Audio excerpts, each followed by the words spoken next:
podcast so you never miss an episode. Or simply ask your smart speaker to play Metrofocus, the podcast. Also available at metrofocus.org, WLIW.org/radio, and on the NPR One app. This is Asian View from NHK World Japan. I'm Hiroko Kitadai.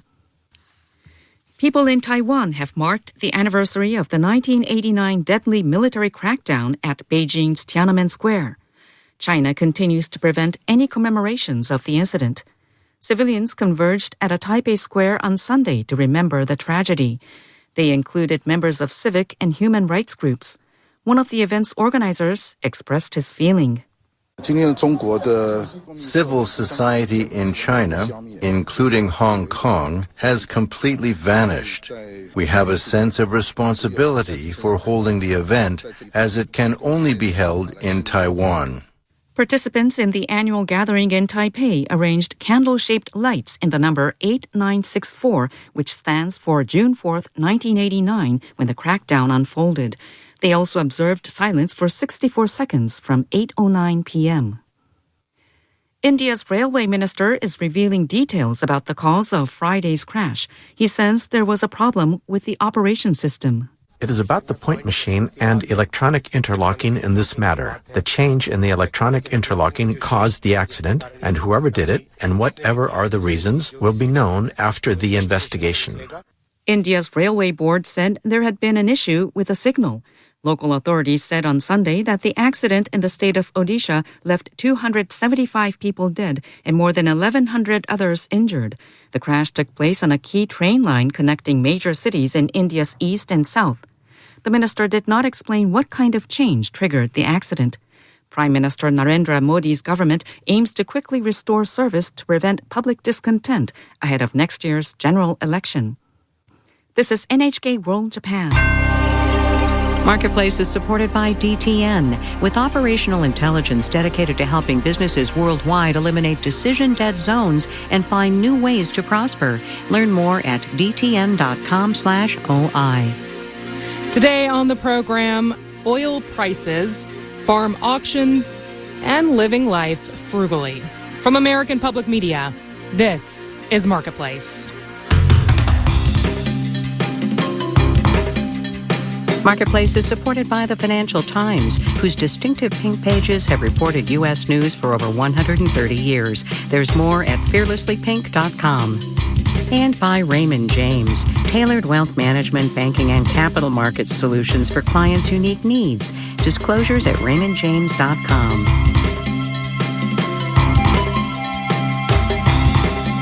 In Portland, Oregon, I'm Rima Reis in for Kai Rizdal. It is Monday, June 5th. Good to have you with us. After all the domestic economic drama at the end of last week, an 11th hour debt ceiling deal, a blockbuster jobs report, there is now global economic drama over oil prices. OPEC Plus, the 23-country oil-producing alliance, had a pretty contentious meeting over the weekend. Basically, Saudi Arabia and its allies pushed to cut global production more than planned to help boost prices. And in the end, Saudi Arabia, the group's de facto leader, decided it's going to take on that burden by itself. It'll cut production by 1 million barrels a day starting in July. So what might that mean for energy and gas prices? Marketplace's Mitchell Hartman starts us off. This time last year, crude oil futures were soaring towards $120 a barrel. Gas was running $4.85 a gallon on average, according to AAA. Since then, crude's fallen by nearly half. The price at the pump is down more than $1. It's simple supply and demand, says Peter McNally, global analyst at Third Bridge. Plenty of crude for sale, with Russia still getting its oil to market cheap in spite of sanctions.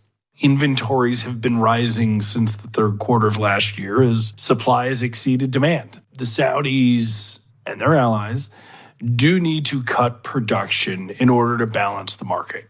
Balance the market, meaning try to boost oil prices or at least keep them from falling further. McNally says weak global energy demand, especially in China, is driving Saudi policy. About half the world's oil demand growth for this year is expected to come out of China, and market participants are starting to feel a bit nervous about that those expectations won't be met. And global recession fears are running high as well, says Mallory Newell at public opinion firm Ipsos. So the perception right now for many people, both in the US and across the globe, is that their country is in a recession. And on a daily basis, they're feeling the financial squeeze, eating into their savings, leaning on credit. Even with Saudi Arabia cutting production, Peter McNally predicts the impact on global crude prices and U.S. pump prices will be limited. For the next 6 months or so, you're looking at a situation where prices, at least on a year-on-year basis, are going to be lower.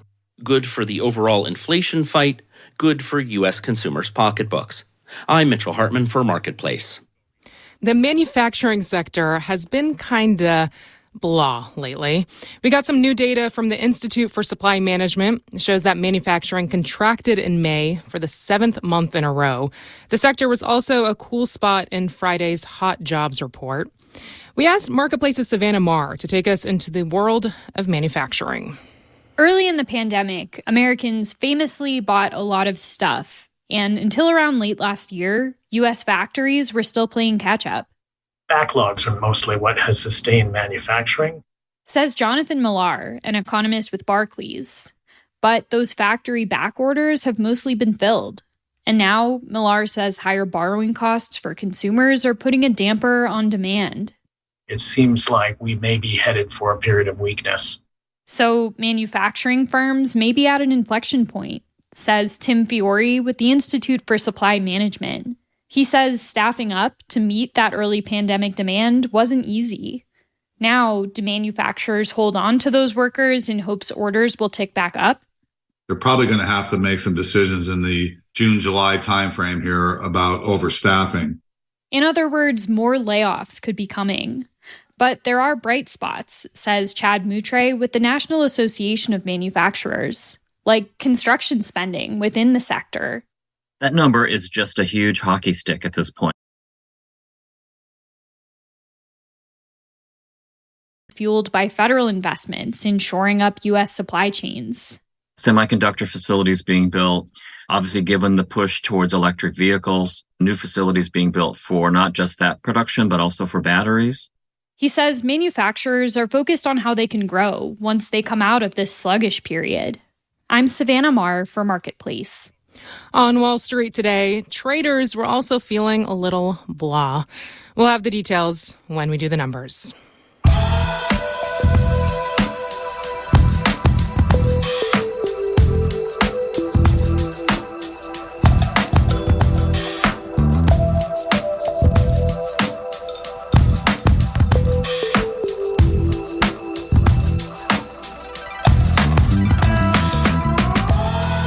For years now, there has been a steady drip of reporting on how work from home is hurting commercial office space. It's something we've talked about a lot on this program. And now we've got yet another data point. According to the real estate analytics firm Trepp, more owners of office properties are delinquent on their loans. In May, more than 3 1/3% of commercial loans were seriously delinquent. That's up from a year ago. As Marketplace's Henry Epp reports, the outlook for office building owners might get worse before it gets any better. If the last few years have taught us anything, it's that it's really hard to know if and when more people will come back to offices. And if you own an office building, the bank holding your loan probably doesn't like that uncertainty, says Kevin Fagan at Moody's Analytics. There's a lot of skepticism and uncertainty that drives down the ability to get debt financing if you're an office owner. So Fagan says even more office building owners are likely to miss payments in the months ahead. Plus, when they refinance, they'll do so at higher interest rates, says Mark Vittner, chief economist at Piedmont Crescent Capital. We're very much in the early innings of this. If you're a renter, you might be able to get a better deal on space right now, but Vittner says most office renters aren't jumping in just yet. It's not just the renters that are on the sidelines, but people that might be interested in buying an office building and repurposing it or refocusing it. They're all waiting for the market to drop even further, he says. There is one bright spot where developers are making investments, the suburbs, says Ellen Dunham Jones, an urban design professor at the Georgia Institute of Technology. They're going in and really trying to now provide the more urban amenities in those places that they never had before. Housing, outdoor spaces, restaurants, and shops, Dunham Jones says, as developers bet that more people might come back to the office if it's a bit closer to home. I'm Henry Epp for Marketplace.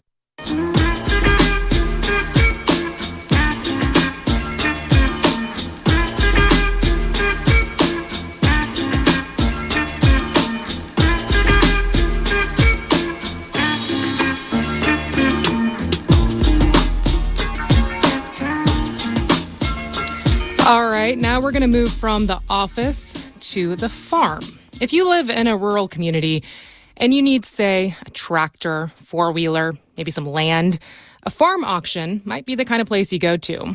But over the last few years since the pandemic, these traditional auctions have become, well, less traditional.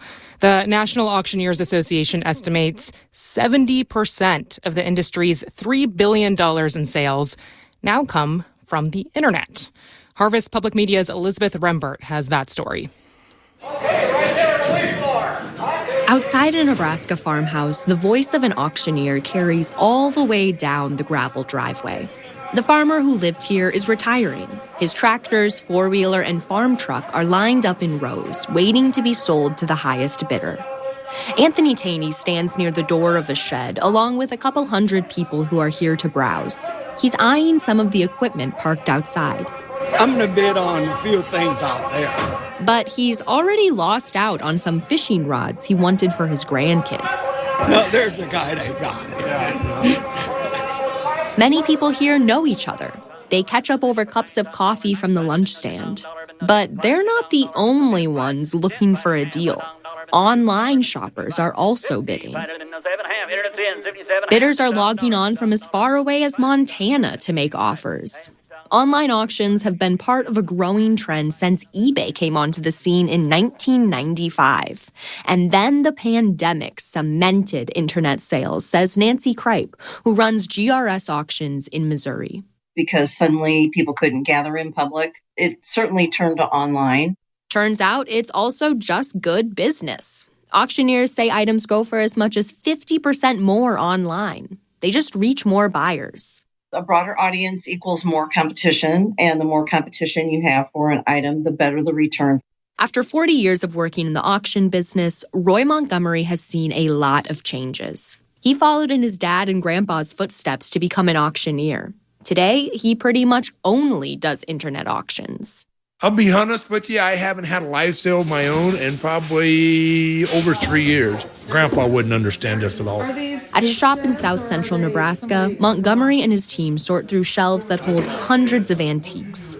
There's an old tricycle with chipped red paint, a vintage Coca-Cola serving tray, and an antique jewelry box. The box is in good shape, right? It is in very good shape. They photograph each item and create a listing in the portal for online bidders. Montgomery takes a look at who's biting. That guy is from Nevada, Las Vegas. This guy is from Greensboro, North Carolina.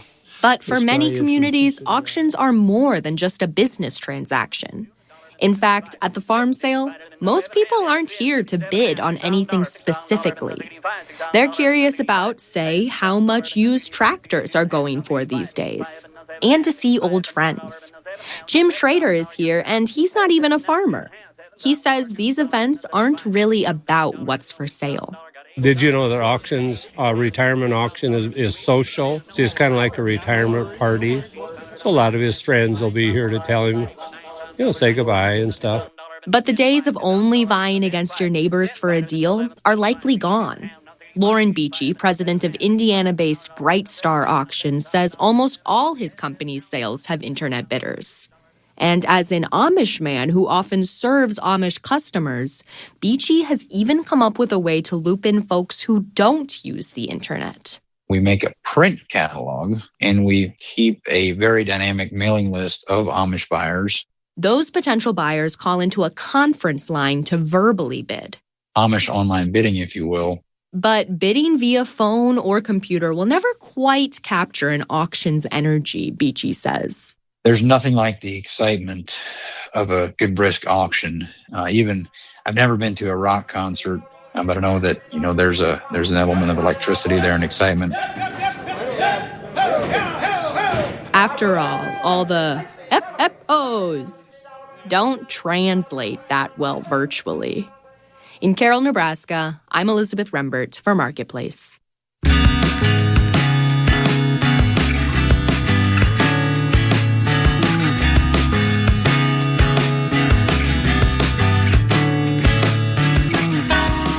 Coming up, I was just like, I wanted to go to Disney World. That has been one of my dreams. it is the happiest place on earth. But first, let's do the numbers. The Dow Jones inched downwards by 200 points, 0.6% to finish at 33,562. The Nasdaq subtracted 11 points, 0.1% to close at 13,229. And the S&P 500 lost 8 points, 0.2% to end at 4273. The summer travel season is getting into full swing with more than 2.6 million people traveling through TSA checkpoints on Sunday. That's about 250,000 more travelers than on the equivalent day last year, and only about 21,000 less than in 2019. While we're at it, let's look at some airline stocks, shall we?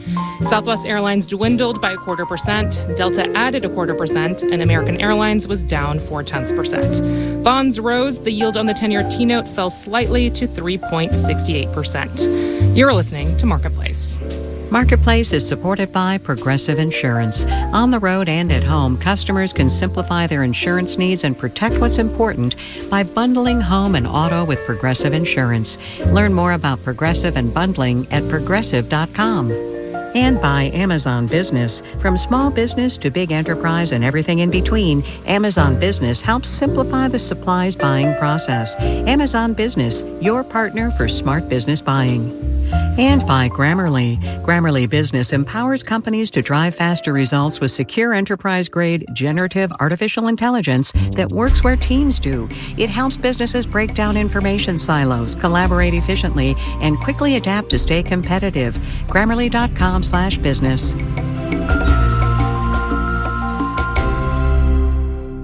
I'm Ed German. Join me Monday to Thursday at 8 o'clock for the Urban Jazz Experience here on 88.3 WLIW FM and WLIW.org/radio for the best in swinging, riveting, compelling, and romantic music. That's weeknights, Monday to Thursday at 88.3 WLIW FM and WLIW.org/radio. Long Island's only NPR station. Morning Edition from NPR News helps you start your day informed and maybe even a little inspired. How is the language of classical music different than electronic music? It's a different way of looking at infinite possibilities. Wake up to broader horizons. Listen to Morning Edition every weekday. Listen weekdays from 5 to 9 in the morning on WLIW FM. This is Marketplace. I'm Rima Reis. You may have heard of the Marketplace podcast that I host. It's called This is Uncomfortable. And one of my favorite interviews on the show was with a listener, Wenwen Yang. She wrote in with a question. She asked, how do you navigate the middle class? Wenwen's family immigrated from China to New York City, and she grew up in a low-income household. But after she graduated, Wenwen got a corporate job in hospitality, and she started making more money than her parents combined. She'd officially entered the middle class. But at the same time, she felt like an outsider, struggling to pick up on the social norms and cues of a class she wasn't born into. My conversation with her was almost 4 years ago. I've been really curious to see how she's doing today, so we caught up over Zoom. Wenwen, welcome to the program. Hello. How's it going? Oh my God, it's been so long. It's been a minute. How are you? I am great. I'm curious. The last time we talked, you told me that you really craved a guidebook to the middle class. Mm-hmm. Do you feel less self-conscious these days about your class background? Yes. Yeah. Why do you think you felt so much shame before? Like now I feel further away from that time, right? Yeah. And the notions that people have about people being poor, it's like, it was your fault that this happened. And it's just like, no, that was the circumstance of my birth. Or that, if you just work hard enough, you could bootstrap your way out. And I feel like I have encountered so much more language around the fact that, no, there are systems that are hurting us and things are built up against us. And that helped me come to terms with like, okay, right. I was just internalizing, all the hatred for poor people, as opposed to being like, oh, right, the system I was living in just was wanting to keep people down. Wow, that's a huge perspective shift. Yeah. Because, before it sounds like you were really blaming yourself and your family. It's like, man, there's some really mediocre rich people that's like never fall down or they fall up somehow, right? Right. Does it make you anxious to spend money? Probably, yeah. I'm a very cheap person. Like, I bought the cheapest toaster, and my husband, he's just like, this thing seems like it's about to set us on fire. I'm like, no, it's fine. And then, obviously, my toaster broke. When I depressed it, it didn't start warming up, and I'm just like, oh, this feels like it's about to set on fire. It reminds me when you told me that you used to put, I think, duct tape over your shoes if they were falling apart. I Gorilla as opposed to glued buying the shoes, yeah. Yeah, Gorilla Glued. Like, because I think my response to growing up poor was, I can't have the thing, so don't want the thing. And I sort of wish I got to want the thing again. Like, hey, I still haven't left the country. Maybe I should plan an international trip. But it's almost like I am too afraid to want the thing because, like, what if it, I peek over the fence and go, oh, no, never mind. Actually, that is way more expensive than I thought it would be. I will afford this later, I am curious when you say that you're very frugal. Do you go out to eat? No. Well, we do for our birthdays. So like once a year. Okay. Well, if you're living so frugally, presumably you have a lot of savings or? Yep. Do you feel comfortable sharing any specifics about your financial life? Not on radio. That's totally fair. I have enough that if we were both unemployed for a year, we'll be okay. So what are your financial goals? What do you hope to do with your savings? So the goal is just like to make sure I have enough for however long I live for that to be a comfortable life. But also I remember applying for financial aid and asking my dad, the FAFSA asks if your parents have retirement savings. And I asked him if he had any. And he says, no, you're my retirement plan. I was like, great. Oh. No pressure. How do you feel about that? I don't know. It's part of the culture. It is. It's not something I can like run away from, right? It's like, yes, I am still their kid. Like I can't let them fall like that. So I'm curious, if you had to write out like your ideal plot line for how your life will unfold financially, what would that be? To have no financial concerns and then be able to use that money to help others, like to keep passing it on. Like how PBS does the and viewers like you, thank you. Like to be named in one of those things, like, yeah, this came from the Wenwen Yang Foundation. Yeah. That would be amazing. So it's like basically you want to be in a position where you're able to provide some financial security for other people. Yeah. Yeah, because like once you stop worrying about yourself, right? Like once your belly is full, then you worry about, oh, wait, I remember being hungry. I got to make sure my friends have food too. Like once the worry about myself is done, is reaching back and pulling the next person forward.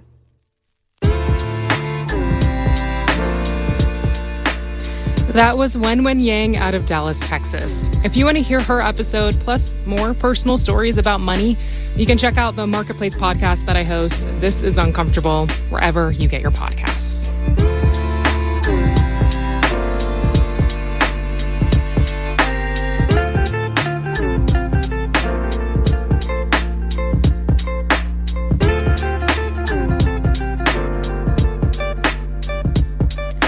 As you might imagine, one of the most popular wishes granted by Make-A-Wish Foundation of America is a trip to Disney World in Florida. That's been the case now for about 4 decades. Make-A-Wish is, of course, the nonprofit that helps fulfill the wishes of children who are critically ill. What you can also imagine is that those wishes have been a lot trickier to grant since the pandemic. Recently, though, as travel's opened up again, some children and their families are making that coveted trip to Florida. But as WUNC's Leonida Inge explains, there is a pretty major backlog. There is nothing ordinary about a visit to Disney World for Make-A-Wish kids. You guys ready to go meet Mickey? That's a scene from a promotional video featuring families with critically ill children visiting Disney World. When the pandemic years drastically slowed down travel, many Wish kids found themselves on a Disney wait list. Kristen Terry and her son Caden live in Morrisville, North Carolina.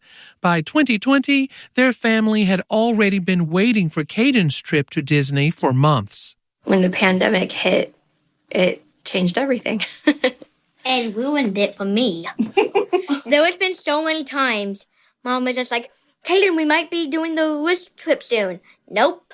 11-year-old Caden crosses his legs and sits up straight when he tells his story.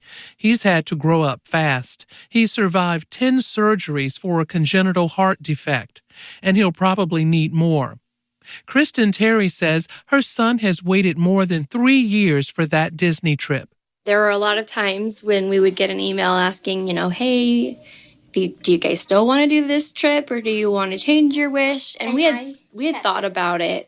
But changing his wish didn't sit well with Caden. I was just like, I wanted to go to Disney World. That has been one of my dreams for a long time. Yeah. Chris Winter is president and CEO of Make-A-Wish Eastern North Carolina. He says there are more than 400 children in his region alone waiting for their wish to come true. More than half of our wishes are Disney wishes and specifically also travel wishes. And that, as you can imagine, was one kind of wish that was most impacted by the pandemic. Make-A-Wish had to encourage children to choose something else during the pandemic. Some kids went for shopping sprees. Others were happy to get a puppy. Wishes for new pets increased by almost a third. But a lot of kids held out for that Disney trip. Frances Hall is Chief Mission Officer for Make-A-Wish America.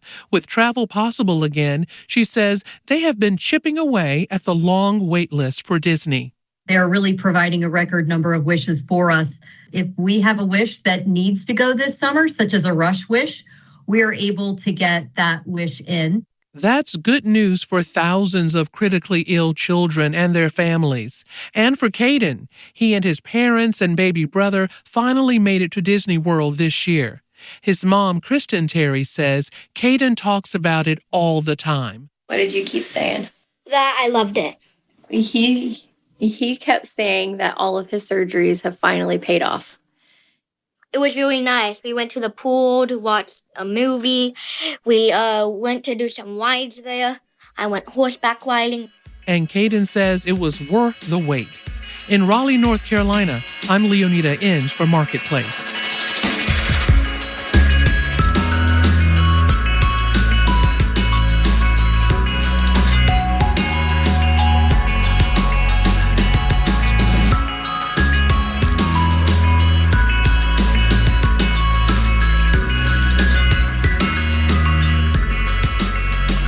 This final note on the way out today. There's news from Spotify that it's cutting back on its podcast division.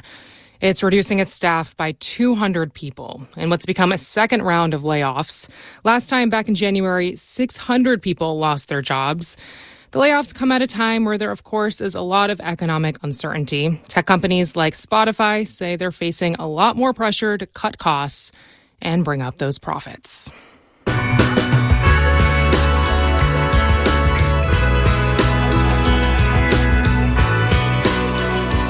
Marketplace is supported by Progressive Insurance. Progressive is looking for individuals who want to join an inclusive and unique culture. More information, including application, at progressive.com/careers. And by Unisys, whose app modernization cloud solutions helps businesses create new cloud-native apps to unlock powerful insights and optimized performance. Unisys, keep breaking through. Before we head out, your moment of economic context. I saw this headline recently, and my first thought was, wait, what? It was reported that the highly anticipated Barbie movie wiped out an entire company's global supply of pink paint. To be fair, Roscoe, the company responsible for that paint, was dealing with supply chain issues because of the pandemic. It was also recovering from the deep freeze in Texas in 2021, which damaged some of its materials. But still, that is a lot of pink paint. Life in plastic. It is fantastic, but it also sounds very expensive. All right, our daily production team includes Livy Burdett, Andy Corbin, Richard Cunningham, Nicholas Guillong, Maria Hollenhorst, Sarah Leeson, and Sean McHenry. And I'm Rima Jerez. We'll be back tomorrow.